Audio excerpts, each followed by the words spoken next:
इंसान को परमानंद मिलता है, लज्जतें मिलती हैं, जन्मों जन्मों के पाप कर्म नाम के सुमरन से कट जाया करते हैं। और हैरानी की बात, नाम पे कोई दाम नहीं लगते। तक के कपड़ा लत्ता लेते हैं, उस पे भी पैसे लगते हैं।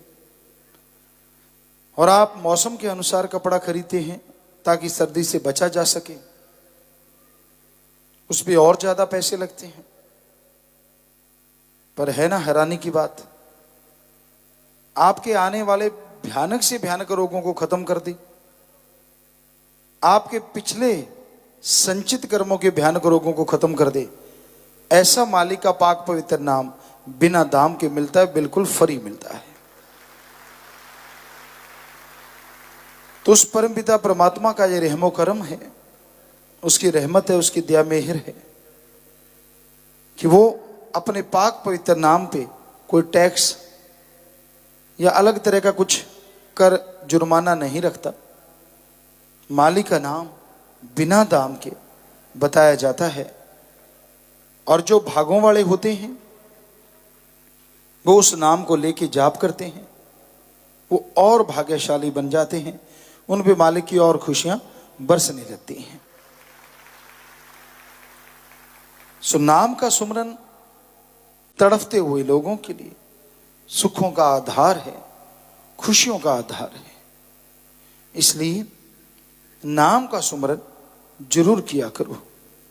कोई आपको टोकता है, रोकता है, कुछ गलत बोलता है, ये उसकी अपनी बुद्धि का काम है, मन का काम है। पर आप जो सुमरण करते हो उसके लिए नहीं करते। सुमरण करते हो आपके दुख दर्द गम चिंताएं दूर होनी है। तो इसलिए प्रभु के नाम का सुमरन जरूर किया करो। उस पे चाहे कितना भी समय लगाना पड़े जरूर लगाओ। और धंधों पे लगा समय आपको फायदा देगा कि नहीं देगा पता नहीं, मालिक की याद में लगाया गया समय आपको 100% फायदा देगा ही देगा। इसलिए किसी की सुनो ना, जो मालिक की तरफ कदम बढ़ाया करते हैं, मालिक उन्हें अपनी दया में रहमत से नवाजा करते हैं। जिनके अच्छे कर्म बन जाया करते हैं, मालिक के प्यार मोहब्बत को बेइंतहा वो पाया करते हैं। पर उन्हें चाहिए दीनता नम्रता रखें, अहंकार को त्याग दें और कभी किसी की बातों में ना आए। कोई किसी को खुश देख के खुश नहीं होता। आप रूहानियत में बहुत तरक्की कर रहे हो, मालिक की बेइंतहा खुशियां आप हासिल कर रहे हो, यह सब देख के कोई खुश नहीं होता। लोग सोचते हैं ये पीछे कैसे गिरेगा, इसको गिराया जाए, इसका मूल्य जो रूहानियत में इतना बढ़ गया, इसका मोल जो इतना बढ़ गया, इसको इस कदर गिराओ कि इस भी मिट्टी में मिल जाए। इसलिए किसी की सुना ना करो, क्योंकि आप जब किसी की सुन लेते हो, दूसरों की बात सुन के आप अपना अकाज करते हो, अपने पांव पे कुल्हाड़ा मार लेते हो। तो इसलिए किसी की सुना ना करो। सुननी है तो पीर फकीर की सुनो, जो आपके भले की करता है, भले की कहता है और भले की ही कहता रहेगा। भला करने की प्रेरणा देता है, आपका भला करता है, जताता नहीं, और मालिक से आपके लिए भला मांगता है। वही एकमात्र ऐसा होता है जो आपका कभी बुरा चाह नहीं सकता, मांगना तो दूर की बात है। और अपने सगे वालों का भी भरोसा नहीं, कब आपका बुरा मांग लें, कुछ भरोसा नहीं है। पर यह हम आपको गारंटी और छाती ठोक के कहते हैं, सच्चा गुरु पीर फकीर आपका तो क्या, जो मुरीद हैं, जो मुरीद नहीं उनका भी बुरा नहीं सोचता।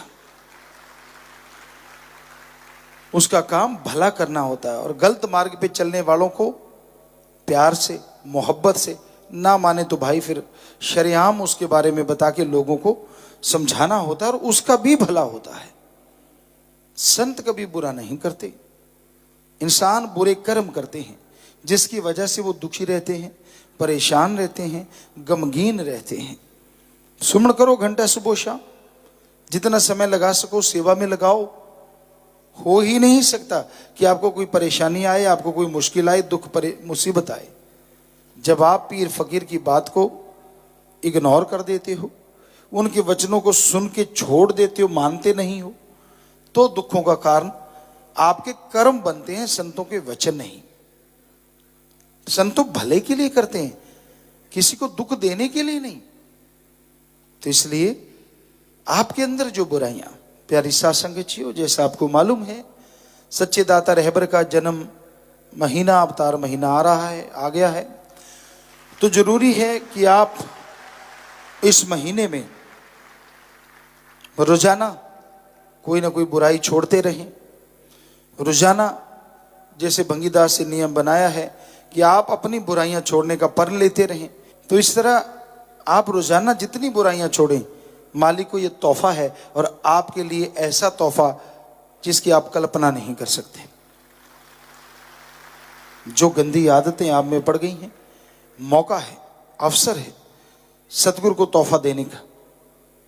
देखते हैं आप कितनी मोहब्बत करती है अपने पीरो मुर्शिद कामिल से।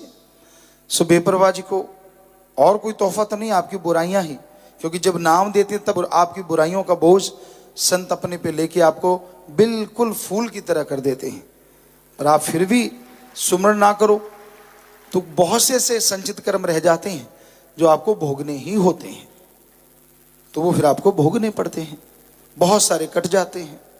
तो इसलिए आप रोजाना प्रण करो, रोजाना ये नियम बना लो कि हाँ भाई हमने ये बुराइयां छोड़नी है, छोड़ते जाओ।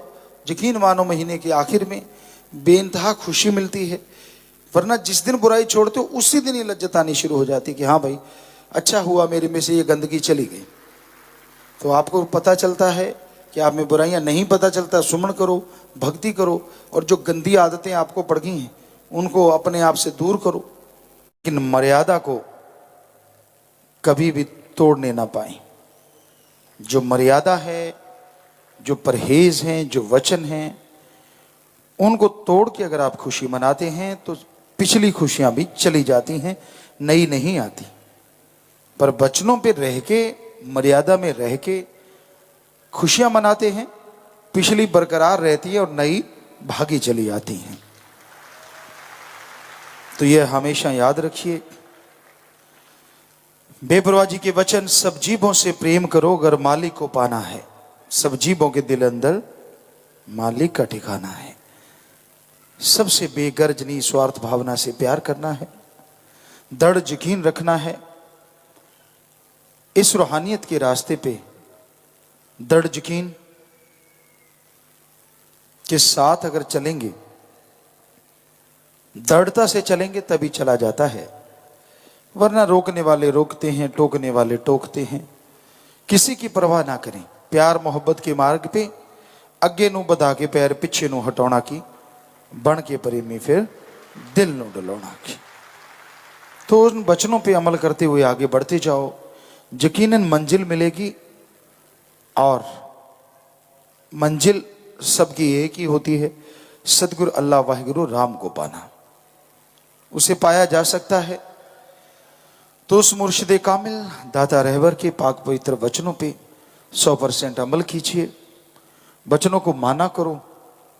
तो साईं बुल्ले शाह वाली बात हो सकती है, लक कख ओले लख है पिया। कुछ पता नहीं चलेगा कब मालिक रहमो करम से लवरेज कर देंगे, कब माला माल कर देंगे और अंदर बाहर से भर देंगे। दृढ़ यकीन जरूरी है। तरह तरह के विचार इंसानों के अंदर उठते रहते हैं, तरह तरह की बातें इंसानों के अंदर चलती रहती हैं। सो विचार क्या चलते हैं उसकी परवाह ना करें। अच्छे चलते हैं तो परवाह करो, बुरे चलते हैं तो परवाह ना करो, क्योंकि बुरे विचारों की अगर परवाह करने लग गए तो आप टेंशन में चले जाओगे। और मन के यही हथियार हैं। मन कहता है इस इंसान को बुरे कामों में लगा दूं, बुरा काम हो गया, कोई गलती कर बैठा, फिर मन कहता है अब तू बख्शा नहीं जाएगा, फिर उसका ये तरीका शुरू हो जाता है। सतगुरु मौला बख्श भी दें तो मन फिर कहता है पहले वाली बात तो नहीं बनेगी। क्यों नहीं बनेगी? जब भगवान बख्श देते हैं तो राक्षस भी देवता बन जाते हैं। भगवान क्यों? अगर कोई संत पीर फकीर मालिक को हाजिर नाजिर मान के बख्श देते हैं तो भी भगवान इनकार नहीं करते, उसे मंजूर कर लेते हैं। तो मन की बातों में, मन के झांसे में ना आना कोई। मन बड़े झांसे देता है, तरह तरह के विचार, तरह तरह की सोच, खास करके गिरी सोच देना ही मन का काम है। हर पल गिराता रहता है, हर पल लुटकाता रहता है। जो मन का सामना करते हैं वो बहादुर होते हैं। मन का सामना बातों से नहीं हो सकता, दिखावे से नहीं हो सकता। परहित परमार्थ, तन मन धन से सेवा करो और सुमरन करो, दृढ़ विश्वास यकीन रखो, तो मन आपके आगे पानी भरेगा। तो समाज में इतनी बुराइयां भरी पई हैं, पूछिए मत, इतनी ज्यादा बुराइयां हैं। हमेशा याद रखिए, वायदे करने में बहुत कुछ, व्यवहार का सच्चा रहूंगा, पैसे दबाऊंगा नहीं, 2 महीने पहले ही वापस दे के आऊंगा या 10 दिन पहले दे के आऊंगा, किसी का हक नहीं मारूंगा, मन की बात नहीं सुनूंगा, सतगुरु मौला की बात सुनूंगा, दृढ़ यकीन रखूंगा, नाम वाले महीने में इतने लाऊंगा ही लाऊंगा, ताकि वो बुराइयां छोड़ेंगे, उनका भला और आपका हजारों अरबों गुना भला। पेड़ पौधे लगाऊंगा ही लगाऊंगा, चाहे कितना भी वायदा किया हो तो उसको वायदा करें कि हाँ मैं साल में कम से कम 25 पौधे तो लगाऊंगा ही लगाऊंगा। तो ऐसे बहुत से वायदे हैं जो किए जा सकते हैं। अगर पॉसिबल हो कि भाई हाँ सर्दी का मौसम है, मैं गरीब, अगर कोई वाकई में गरीब है तो उसकी मदद करूंगा, कपड़े लत्ते ही दे दूंगा, और नहीं तो जाके मैं ये समय निकाल के ऐसा कर्म करूंगा। तो बहुत से वायदे हैं, अगर आप करना चाहें। जरूरी नहीं है कि बुराइयां ही छोड़नी है, भलाइयां भी अपनानी है, तो भलाई अपनाने का भी वायदा किया जा सकता है। बाकी हाथ में आपके कि आप कितने भलाई के कार्य करते हैं। तो हमें लगता है कि आप मन की ना सुन के सतगुरु मौला की सुनेंगे। ये एक बहुत बड़ा वायदा है। अगर आप करना चाहें तो ये कर सकते हैं। आपके अंदर अगर इच्छा शक्ति है और सतगुरु पे दृढ़ यकीन है जी, तो सबने हाथ खड़े किए हैं। तो मन की ना सुनना, सतगुरु की सुनना, क्यों किंतु परंतु ना करना जब सतगुरु कहें, क्योंकि वो क्यों किंतु परंतु ही मन है। सो जोर से नारा लगा दे, मालिक घरों में खुशियां बख्शे, दया में रहमत से नवाजे। और क्योंकि एक दिन में आप 2 वायदे भी कर सकते हैं, 2 टाइम की मजलिस एक टाइम में। दूसरा ये भी कि कम से कम 25 पेड़ तो जरूर लगाऊंगा और उनको बड़ा करने की कोशिश करूंगा। तो ये भी आप वायदा कर सकते हैं। जिनका ख्याल है तो फिर से हाथ खड़े करके आप ये वायदा कर सकते हैं। पूरे साल में 25 पौधे लगाना कोई बड़ी चीज नहीं है जी। तो आप ये भी नारा लगाएं और हाथ नीचे कर लें जोर से नारा लगा के जी। तो हाथ नीचे कर लें। मालिक रहमत करे, दया में रहमत से माला माल करे। और नया साल शाह सतनाम शाह मस्तान जी के अवतार माह का पहला दिन, और इतने सुंदर वायदे आपने किए हैं, तो मालिक इससे भी कई गुना बढ़ के खुशियां आपके दिमाग में दे, आपके दिल में दे, आपके घर में दे, परिवार में दे, कुलों में दे। ये मालिक से दुआ करते हैं। ਧੰਨ ਸਤਿਗੁਰੂ ਤੇਰਾ ਹੀ ਆਸਰਾ। ਗੁਰੂ ਜੀ ਦੀ ਪਿਆਰੀ ਸੰਗਤ ਨੂੰ ਨਿਵੇਦਨ ਕੀਤਾ ਜਾਂਦਾ ਹੈ ਕਿ ਹਰ ਰੋਜ਼ ਸਤਸੰਗ ਸੁਣਨ ਦੇ ਲਈ ਸਾਡੇ ਚੈਨਲ ਡੇਰਾ ਸੱਚਾ ਸੌਦਾ ਨੂੰ ਸਬਸਕ੍ਰਾਈਬ ਕਰ ਲੈਣਾ ਜੀ।